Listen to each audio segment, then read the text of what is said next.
evening, gentlemen. Actually, also ladies, but, well, I remember demographics. Demographics say ladies don't really care this much. Guys usually. Anyways, we're talking about the series premiere of Are You Afraid of the Dark? Rebooted version. One little fun part before we start is the original one actually was like in the late 80s, early 90s, and it was filmed in Canada, and I hated the outro. The intro was good. The outro sucked ass because technically it was kind of taking things lightly when it's like, no, no, no. Haunting Hour, way decades later, they sealed in the scary to make sure that you're freaking the hell out. And I'm like, that's what I wanted this thing to do. I technically can't even talk about the out. I guess they didn't really have the outro. The outro was actually no. I don't think they have any themes on it, so I don't know what the outro was like. But anyways, we need to talk about it. Let's get it out of the way so I can actually have no more, but actually talking about the praises. The nitpicking is y'all guys ripped off from Goosebumps like hell. It's like Goosebumps already has a good formula. We have this kooky mom, and there's many times where you have it's a new kid coming into town, and there was like one other thing, and good news, it's not Carnival of Doom, it was Carnival of Horrors. Yeah, show them that picture. I do have that book, but it's tethered to hell. But even so, it's Carnival of Horrors, so you can't even screw them over. Not to mention, there's already been lots of things done on that. Haunting Hour did many, like at least two things of Carnival. I was gonna even say, hey, it's just like horror. It's just like Horrorland, but it's like not exactly, but you kind of can say it is because hey, Horrorland actually surpassed this freaking damn episode, right? Sorry for cussing.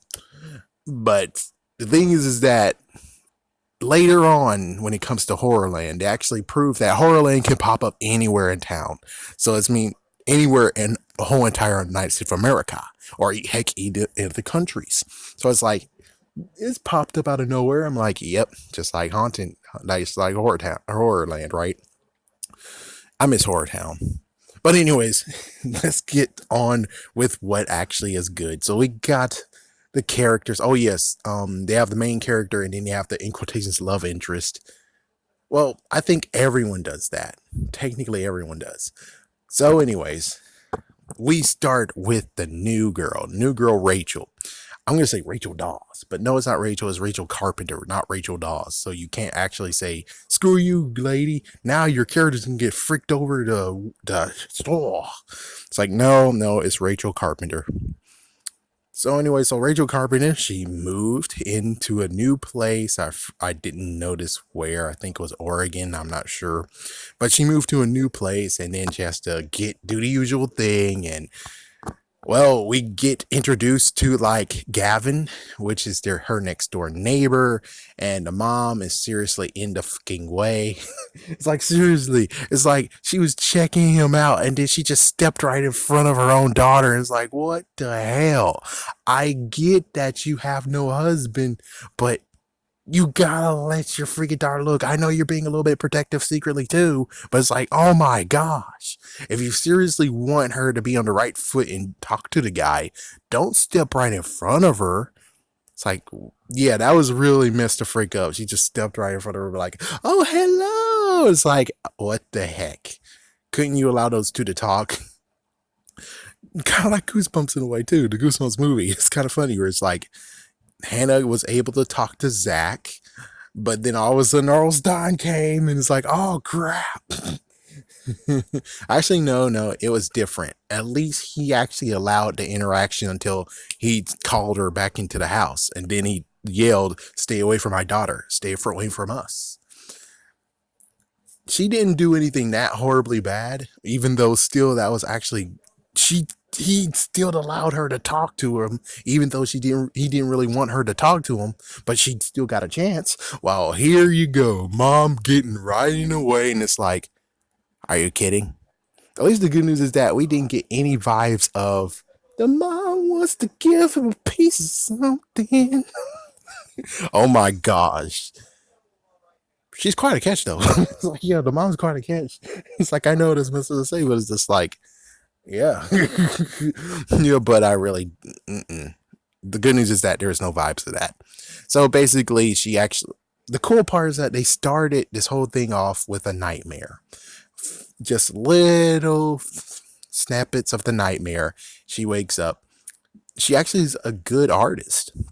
So while at school, we actually got to meet Graham, and then Graham actually showed us Louise, and Louise showed us the Amico. Technically, it was more like Graham actually showed Amico. And there you go, they're all getting assembled, and he actually showed the pictures. He's a germaphobe. Let me just do a fourth wall breaker. I'm like, is the person who playing Graham okay? Because he did it, and then he did another thing, and then Goosebumps Haunted Halloween, aka Goosebumps 2, showed up, and now he's doing TV. Is this the Star Wars effect all over again? Did Sony just fricked over all of the cast that was in this except for Jack Black, who technically can't be taken down? But still, even so, it's like, can he still do TV and movie, or should I be worried about this kid? I'm just saying, should I really be worried about him right now? So basically, it started the whole little thing. Oh, yeah, don't forget about Alex. Don't forget about Alex. And I figured Alex was a part of the Midnight. You know, you know what the freaking organization is. I'm just a person watching in. But it's like, yeah, so you figure Alex was a part of it, but Alex wasn't a part of it. I'm like, whoa. And technically, I should have caught on that Gavin was a part of it, but I didn't really truly did it. I just figured, oh, it's just helping her out. Yeah, it turns out he was actually a part of it. It's like, huh. And he was technically secretly testing her too. And like, huh.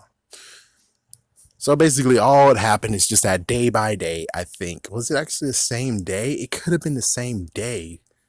I didn't think it was the same day, but apparently, yeah, it was the same day. So you got 3 questions, and I'll answer those 3 questions at the end. And then she actually got the test of going to the place of where they meet at midnight, which I'm shocked that the mom didn't even notice that she was gone. The mom definitely got in front of her when it came to the next door neighbor who's a boy, but when it comes to checking on your daughter to see if she's actually still in her bed at midnight, oh boy, no. It's like, oh well, wow. My goodness. So she went there. There was a couple of scares. It was pretty cool. And then she actually was taken there and said, okay, well, you get 24 hours to give us a scary story. Insert when Gavin actually was talking to her a little bit to actually inspire the story. And as soon as she did that, she was actually writing from, she actually was been writing. She write it from when she woke up early in the morning all the way to just before she has to meet him. Sorry, I had to catch my breath. So then after that, she went back. She told the story, and the story, and it's like, yeah, she, with the smoke. And she got introductions to exactly how to do the story. I would still like it if they could have actually learned how to mix it so the flames turn different colors. Because I think the original version, the flames actually changed colors too, but they did it by actually changing the tinting of the video of the footage instead of actually using Kool-Aid. Yes, fun fact: you can use Kool-Aid to change the colors of the freaking damn flames. Sorry for cousin. My goodness. I watched Crimson Chin and I was 1985. I'm sorry. I just had to break away for 1 minute. Just be like, I didn't get to cuss. It's like I cussed, then I got canceled. Like, man, it's amazing if YouTube was like that, where it's like if you cuss in one video, they're destroying your account. Your channel will be destroyed and everything. You'll be terminated. But thank goodness they don't do that. Anyways, so she tells the story. This is the story of Top Hat and the Carnival of Doom.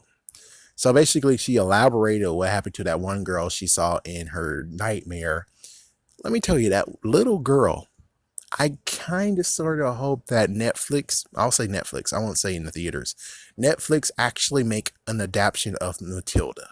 I know Dana DeVito did it and I loved his version, but I also would like to see how the book version would play out too. So it'd be cool to actually give this girl one more job. Yeah, one more paycheck. And the paycheck would be awesome too. But anyways, yeah, so they showed that cool part of where the family went there. She saw something that she shouldn't have. Well, actually, she saw something that she shouldn't have, and then she got shaken out of it. And then Top Hat came to her and eased all her troubles. And then they got, it's weird too. It's like, it's a carnival. Apparently, you got all of the guests to go into Top Hat just to debrief them on have fun and know that this is part of the show. And I'm like, so that's kind of weird and stupid. I mean, why did you have to bring them all into the freaking Top Hat to say welcome? What the, whatever. It's like, whatever. This is his customs. So she actually had to go use the restroom, and her mom was like, you want me to come with you? And she's like, no, I'm fine. I'm like, that's a big mistake. You don't know the freaking, you don't know the part. Yeah, you definitely needed her to come with you. What the frick? So she actually witnessed Mr. Top Hat, and Mr. Top Hat, I think, ate a freaking scorpion, and then all of a sudden scorpions were coming out of his freaking body. You wouldn't see that. You only notice that they came out of his sleeves, came out of his pants legs. Oh my gosh. So she basically bolted, and she saw two classmates who were older than her, and they were like, oh man, looks like you're a freaking scaredy cat. And they're like, oh, back there is something that scared you? Okay, we're gonna go look. And it's like, well, they kind of do deserve it, but not truly. So after that, everything was a blur. And then the next day, she tries to actually tell him, hey, we went to a Carnival of Doom, and the two parents are acting like idiots as if they're Goosebumps people. Is they're Goosebumps parents? He's like, yeah, I'm pretty sure even Goosebumps parents will be like, what? We did what now? Uh-huh. Huh? Yeah, so it's kind of, well, technically, no, they're even stupider than Goosebumps parents, but of course, I bet it's just amnesia from the carnival. So they forgot, she remembered, then eventually she forgot, and that's the end of the tale. It's the fact that the two girls are missing, and that's it. Damn, no happy ending in sight.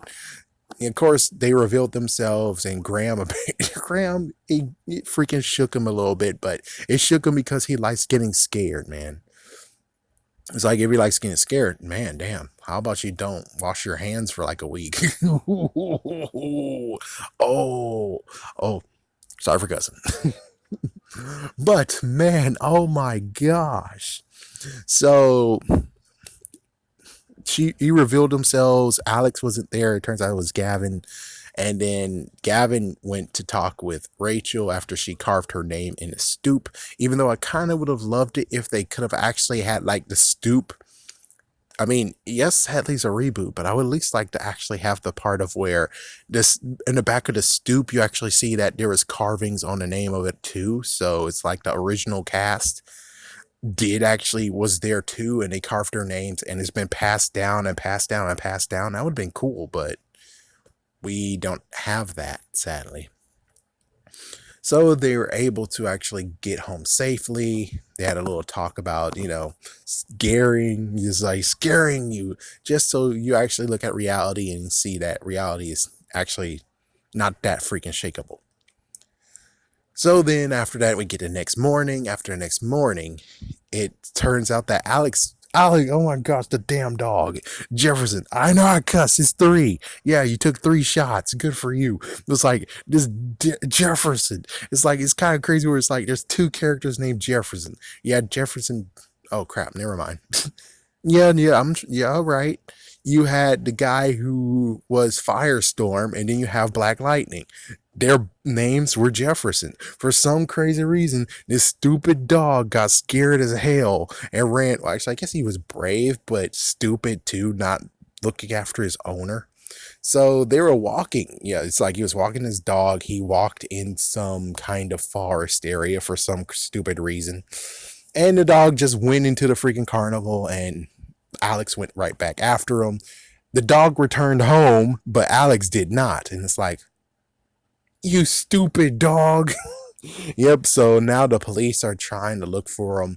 And of course, guess what happened at the very end of it is that now, hey guys, there's a new thing that's actually coming our way, and they're actually set up the Carnival of Doom. Dun, dun, dun, dun, dun, dun, dun, dun, dun, dun, dun. My gosh, that's messed up. No, it's more like, ooh. But anyway, so it's like crazy, and you get to have a snippet of next week where they're actually like, none of this ever happened until you came in the freaking city. And it's like, wow, dude. Wow. I mean, the stories apparently have power, and I don't understand why, because we have no clue. And I don't know, dude. It's like, I wish I knew, but I don't know what exactly could have happened. Maybe the new powder. It would be cool that they actually get to the point of being like, this is this new powder, or maybe like by the end of when they finish the powder, like, holy frick, this power was actually magic. And it's like, oh. So for right now, we don't even know exactly why did her story come true. But the sneak peek for next week, holy crap, she's actually going to have to kill a man. Oh my goodness, kill a man. Oh, I didn't mention it, but the intro to the show was interesting because previously, when it came to Are You Afraid of the Dark, the intro was in some crappy attic. Some crappy, dusty attic. And it's like, well, I can't really say it's bad because even Haunted Hour was like, we're showing you the neighborhood, and then we're gonna go into someone's bedroom, and then we're gonna show you lots of crazy stuff, and then apparently under the freaking bed there's eyes and it disappeared, and oh man, it's like, yeah, those are the only two that actually matches each other. Like everyone else is a little bit different. Technically not really, because Nightmare Room just showed lots of stuff. They didn't really, yeah, they were all over the place. Goosebumps did show you all the way to a neighborhood and then went inside a house. This one, they're outside. It's like, it's outside. It's like, oh, so it's cool. It's just basically symbolic, being symbolic, saying we used to just do it like it used to be contained. And that's how it was, like in the intro, it's like it's contained, meaning that the stories were told. At the end of this story, that's it. They go home, they can sleep. This version, no, it's not contained. That means that whatever they tell in the campfire, the next day they might actually have to deal with it. So basically, this is a two-parter, and claps on the fact of they did limited commercials. Heck, you could actually watch it a day early. Heck, you can watch it on YouTube right now, and I most likely linked it here. It's like, my goodness, dude. It's like how amazing this was. And it just, so let me just say that it took 32 minutes to actually get our first commercial break. I'll say that. And they ended it at 7:50. It's like, yeah, they didn't even go for a full hour because most likely the commercials could have actually made it to the hour, but instead they just did like 2 commercial breaks, and that's it. Just 2. All right, anything else? I think that's about it. Excuse me. I think that's pretty much it. So let me just check to see what time. Oh, wow. So anyways, yeah, so 1 hour each. Next week is going to be 1 hour. It's amazing to actually just think about it being like, just saying, does that mean that Goosebumps Horrorland, if they want to make that series into a TV show, shoot, I really hope you didn't hear that. But anyways, if they want to make this book series into a TV show, it seems like there's hope. Instead of doing 30 minutes of one thing and 30 minutes of another, they could actually do 1 hour of one thing and 1 hour of another. But the crazy part is like they might have to add content for it to actually work. I don't know for sure, but we just gonna maybe have to see. Well, actually, not really, because we don't even know what the status of anything with Goosebumps related is. But with all that said, let's end this by actually answering a few questions that they had that actually the Midnight Society. That's what they're called. But anyways, here's just the 3 questions that you have to ask yourself. Number one, what is scarier, a vampire or a werewolf? She actually said it was vampires because at night they're going to always be vampires, while werewolves, they just one certain time of the year. My answer is werewolves because vampires don't seem that freaking damn freaky, number one. Number two, am I going to ever actually be outside at night like an idiot? Craig answer is no. It's like, yeah, so I'm not going to meet any stranger at night. And plus, you know all the rules when it comes to the vampires. Werewolves, things change so many times where it's like you don't really know for sure what's the werewolf's weakness, number one. Number two, anyone can be a werewolf. I could be dating a girl. And just like Johnny Bravo, because Johnny Bravo was a good freaking piece of evidence of this, is that your girlfriend could actually be a werewolf. And then one fateful night, she turns into a werewolf and you did not see it coming and oh, fuck what to do. Of course, you have some perverts out there who most likely will say, I'm going to hide into a tree. But then as soon as it's morning, I'm able to get to see her. Oh, yeah. Me, I'm like, oh, shoot. It's like, how the frick did you not tell me you're a werewolf? And then most likely I'll just try my best to run and hope that I live. Number two is, would you rather be a ghost or a zombie? She said ghost. I would have to agree because, well, you keep your personality. Me personally, I'm able to phase through crap. And given Goosebumps rules, Goosebumps not rules, it's kind of hard because Goosebumps rules kind of suck.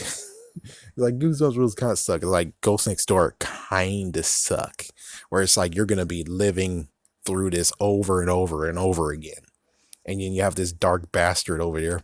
Sorry for cousin.